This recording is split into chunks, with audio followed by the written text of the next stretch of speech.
Lietuvos Respublikos Seimo narių atsakymai į anoniminę apklausą, ką jūs žinote apie hepatitą. Apklausą organizavo Lietuvos Respublikos Seimo sveikatos reikalų komiteto pirmininkė Dangutė Mikutienė ir Užkrečiamųjų ligų pacientų asociacija.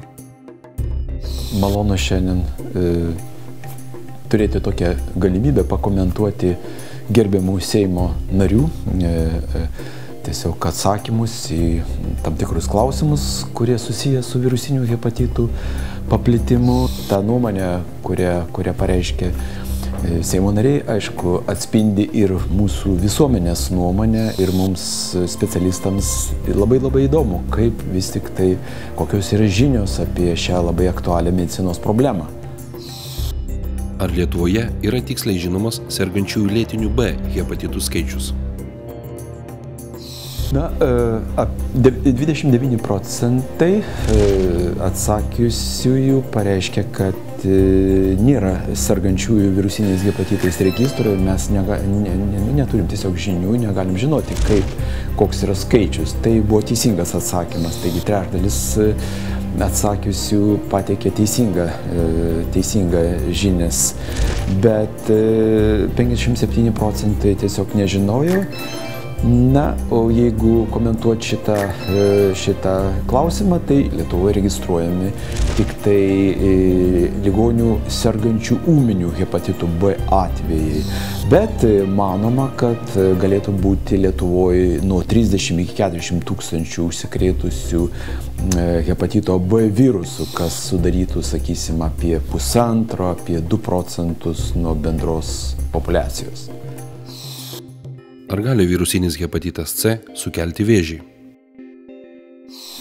Galima pasidžiaugti, kad į šį klausimą net 86% atsakė teisingai. Taip, iš tiesų gali.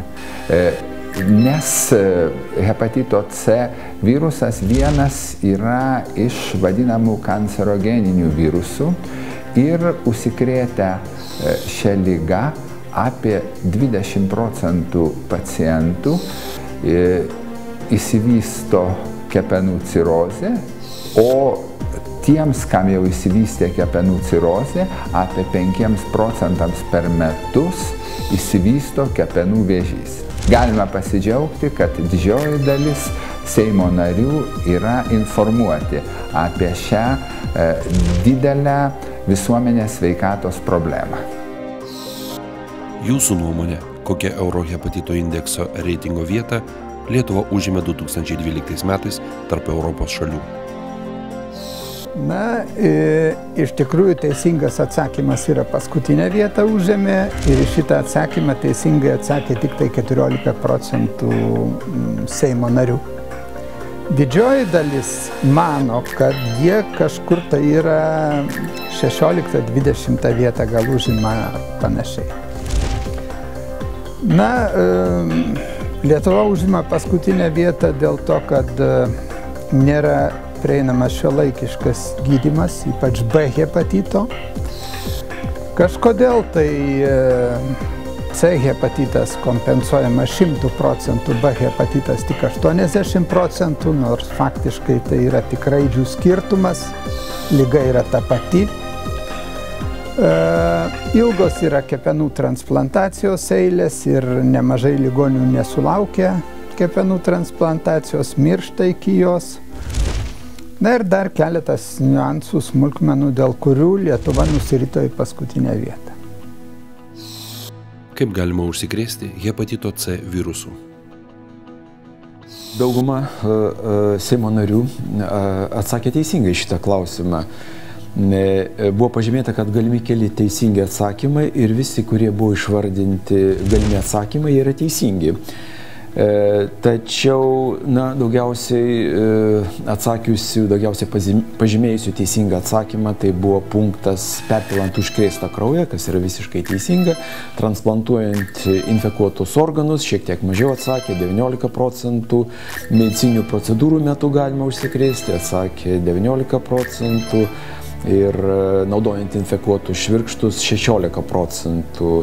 Būtų teisingiausia pažymėti, kad visi 7 galimi užsikrėtimo keliai jie yra teisingi ir galimi.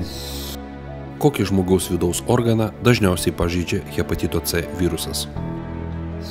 Didžioji respondentų dalis, 86% atsakė, kad tai turėtų būti kepenys, tačiau 15% atsakymų neturėjo, nežinojo. Hepatito C viruso infekcija, aišku, kad tai yra infekcija, kuri neapsiriboja tik kepenimis. Iš tikrųjų, tai yra virusas, kuriam patogiausios sąlygos daugintis yra kepenų ląstelė ir todėl kepenys yra pagrindinis organas, kurį šitą infekciją pažeidžia. Tačiau mes žinom ir dažnai minim, kad yra tokios nekepenų arba mediciniškai ekstrahepatinės šitos infekcijos manifestacijos, kuomet gali būti pažeistos ir kitos sistemos, ypatingai jautrios, tai būtų oda, tai būtų inkstai, kartais gali būti ir kitos sistemos.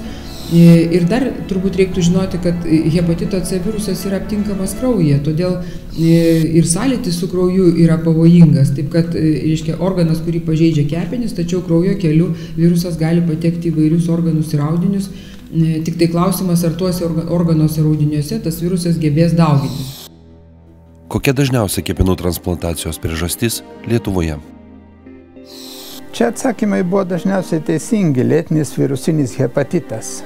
Autoimuninis hepatitas buvo paminėtas 14%. Iš tikrųjų, tai yra ganėtinai reta liga. Šiaip jau B ir C hepatitai yra progresuojanti lėtinė kepenų liga, vedanti prie kepenų cirozės, ir cirozės metu, jeigu išnaudojamos visos galimybės, lieka tik kepenų transplantacija. Čia yra dvi bėdos. Pirma, kad mes turim išgydyti tuos C hepatitus iki transplantacijos, nes transplantavus ir duodant ligoniam imunosupresiją, virusai atsinaujina ir vėl transplantuose kepenyse kartojasi B ar C ligos recidyvas.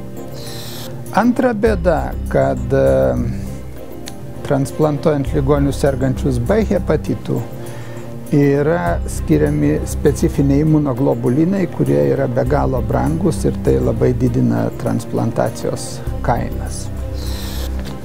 Bet šiaip ar taip mes privalom tai daryti, nes nemažai ligonių daliai sergant B ir C hepatitų vystosi hepatocelinė karcinoma, tai yra kepenų vėžys. Ir pas mus jau 11 ligonių yra operuoti, tai yra transplantuotos kepenys, tokiais atvejais, kai jiems jau buvo diagnozuota hepatocelinė karcinoma. Prieš kokius hepatito virusus yra sukurtos vakcinos? Susidaro vaizdas, kad tik trečdalis Seimo narių žino, kad yra sukurta vakcina nuo hepatito B ir kad nėra vakcinos kol kas nuo hepatito C viruso. Tai net 43% pasakė, kad jie pažymėjo, kad jie apskritai nežino, prieš kokius hepatito B virusus yra sukurtos vakcinos. Reikėtų pažymėti, kad nuo hepatito C viruso vakcinos mes neturime todėl, kad hepatito C virusas yra labai įdomus tuo, kad jis mutuoja labai greitai, kinta ir pats virusas yra labai prisitaikęs pabėgti nuo žmogaus imuninės sistemos poveikio.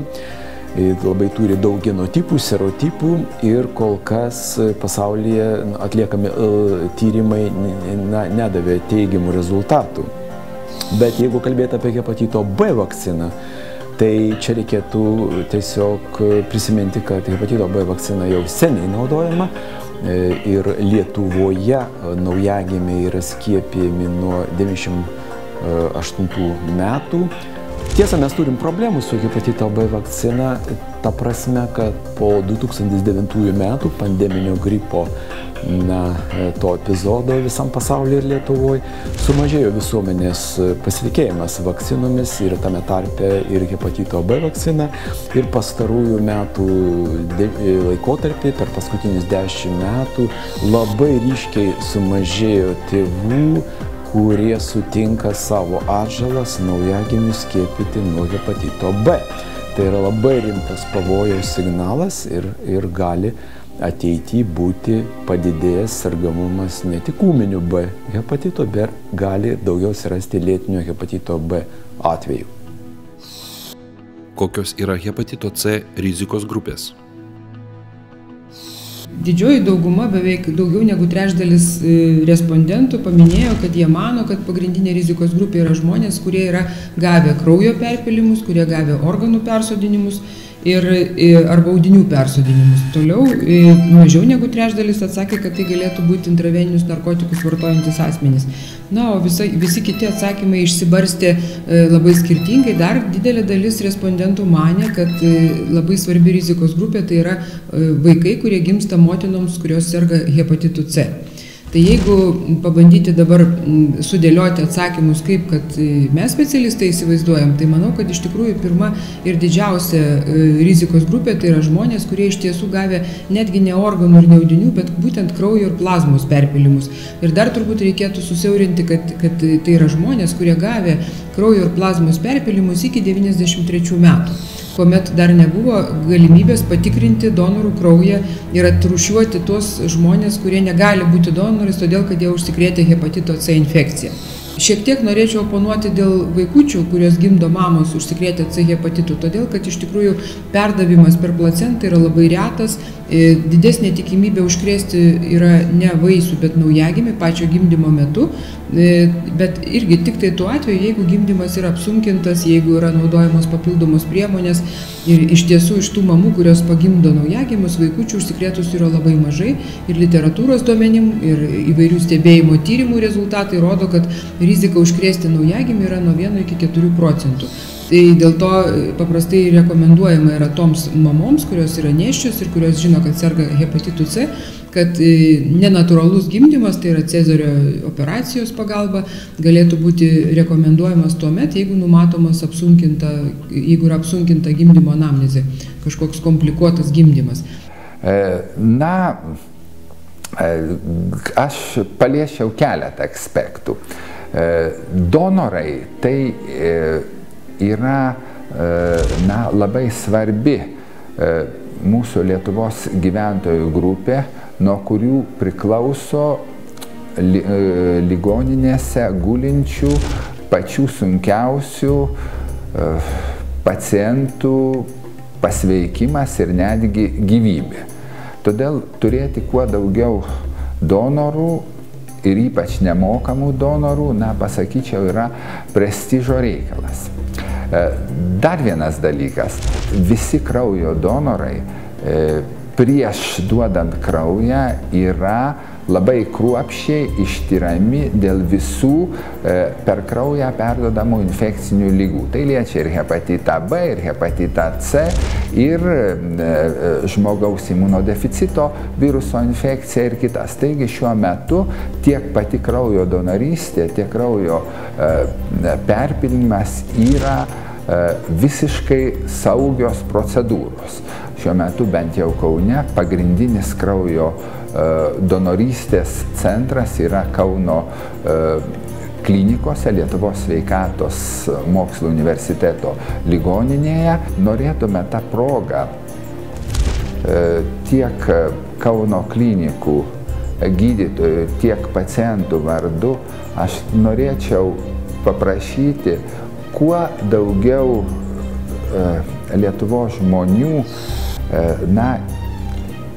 pajusti pilietinę pareigą ir prisidėti prie akcijos, kuri ne tik leis visai eiliai ligonių greičiau pasveikti, bet kai kuriems ir išgelbėti gyvybę. Tai ateiti ir dovanoti savo kraują. Jūsų nuomonė, kiek žmonių Europoje serga virusiniu hepatitu C? Atsakymas į šitą klausimą jau reikalauja daugiau ir statistinių žinių. Taigi, pabandykime pažiūrėti Seimo narių atsakymus. Beveik pusė jų atsakė, kad apie 2–5 milijonai. iš esmės tai yra teisingas atsakymas, nes įvairiose Europos šalyse užkrėstumas gyventojų tarpe svyruoja nuo 0,6 procentų, tai išsivysčiusiose ES šalyse, iki 3 procentų labiau rytuose esančios šalyse, tokia kaip Ukraina ir Rusija. O nereikia stebėtis, kad kita pusė Seimo narių atsakė į šitą klausimą nežinau, kadangi tam reikalingi iš tiesų tam tikri statistiniai duomenys. Kaip vertintumėte visuomenės informuotumą virusinių hepatitų tematiką? Žiūrint į atsakymus, tai turbūt 43 procentai atsakė, kad neinformuota visuomenė ir dar tiek pat atsakė, kad menkai informuota. Ir tik 14 procentų manė, kad informacijos yra labai pusėtinai, labai nedaug. Praktiškai beveik kiekvieną dieną ateina vis nauji pacientai, kuriems atsitiktiniu būdu yra nustatoma C hepatito infekcija ir jie nukreipiami pas specialistą ir paaiškėja, kad žmogus iš tikrųjų pagal visą jo gyvenimo anamnezę, pagal surinktą informaciją iš to paciento, kad jis greičiausiai tikrai yra užsikrėtęs iki 93 metų. Bet dabar 2013-2014 metais tą žmogų išaiškinam atsitiktinai. Jis kreipiasi arba į gydytoją, sakysim, dėl kitų ligų, arba jisai kreipiasi dėl sveikatos draudimo, arba jisai kreipiasi dėl kažkokių profilaktinių tyrimų, patikrų programų ir visiškai atsitiktinai išaiškinama, kad jis dar be viso kito turi ir hepatito C infekciją. Iš to galima būtų spręsti, kad tikrai informacijos yra nepakankamai. Yra taip irgi skaičiuojama, kad Lietuvoje yra tik tai pusė užsikrėtusių yra išaiškinta, o galbūt ir dar mažiau. Todėl jeigu skaičiuoti pagal ekstrapoliuoti duomenimis iš aplinkinių šalių, kur manoma, kad kitose šalyse aplink mus taip pat ir Lietuvoje turėtų būti apie 2 procentai gyventojų užsikrėtusių C hepatitų, tai jeigu paversti tai į absoliučius skaičius, tai būtų apie 50 000 sergančiųjų, mes turėtumėm vienaip ar kitaip juos žinoti. Tai aš manyčiau, kad Lietuvoje išaiškintų yra, gal kokį 10-15 tūkstančių. Be abejo, nėra registro ir tikrų duomenų pasakyti neįmanoma, bet galima būtų nuspėti, žinant, kad yra kelios pagrindinės įstaigos, į kurias tie pacientai galiausiai pakliūna, tai sudėjus mūsų visų stebimus ir gydomus pacientus, tai ir gautųsi turbūt kokie 15 000. Tai ką tai reiškia? Kad yra netgi ne pusė, bet yra tiesiog tik tai gal 1/4 išaiškintų pacientų. Tai turėtų būti irgi į tai atsiremti, galima sakant, kad informacijos greičiausiai tikrai yra mažai ir tą patį mano ir Seimo nariai. O aš dar manau, kad Seimo nariai atsakydami į tos klausimus, galbūt iš tikrųjų į kai kurios klausimus visiškai neturėjo atsakymų. Kodėl neturėjo? Todėl, kad nėra informacijos. Ar jūsų aplinkoje yra asmenų sergančių virusiniais hepatitais? Ir didžioji dalis Seimo narių vis dėlto atsakė, kad jų aplinkoje nėra tokių asmenų. Tik tai 29 procentai atsakė taip, kad tokių asmenų yra. Ir apie 30 procentų negalėjo atsakyti šitą klausimą arba nežinojo. Čia yra nemaža dalis tiesos, nes faktiškai apie 80 procentų žmonių nežino patys, kad jie serga C hepatitu. Ir mes kalbėdami su šeimos gydytojais, kalbėdami su kitų sričių specialistais, pabrėžiam, kad reikia būtinai tirti rizikos grupės. Tai yra tuos ligonius, kurie turi padidintą riziką susirgti šitais hepatitais. Ir taip išaiškinsim daugiau sergančiųjų. Kepenys toks specifinis organas, kuriam vykstant uždegimui nėra jokio skausmo, jokių specifinių simptomų. Gali ten pasitaikyti silpnumas, bendras kažkoks negalavimas, bet tai jis nėra toks sunkus, kad ligoniai dėl to kreiptųsi į gydytojus, gal padėjoja šeimoje ar tarp draugų ir to viskas baigėsi. O kai atsiranda simptomai, tai liga būna toli pažengusi ir ne visus tos ligonius mes jau galim gydyti.